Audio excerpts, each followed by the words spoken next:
Ndio maana ukiona kuna mtu anakupigia makofi, chunguza vizuri makofi yake.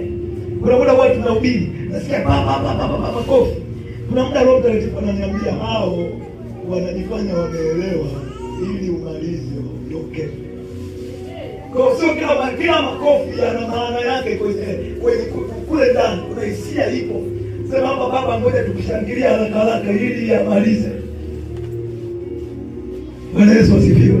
So sio kila ukipigiwa makofi wewe utasema nasifiwa, no. Kuna makofi mengine hayana hisia, yanapigwa tu kwa nje lakini ndani wanakuwa ni mabaya. Kushukuru ni hisia, emotion. Yaani kuna kitu unafeel, yaani kama sio Mungu.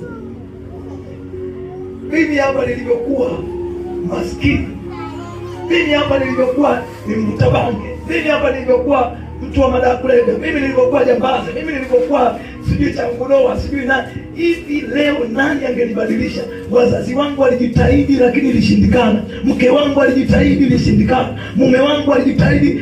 Kama sio Mungu, nani angeniweka hapa? Inakuja hisia ya shukrani ambayo inasafiri mpaka kwenye madhabahu ya Mungu.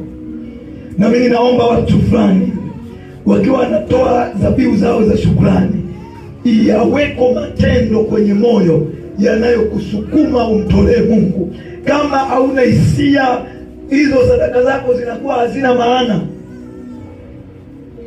Unanielewa?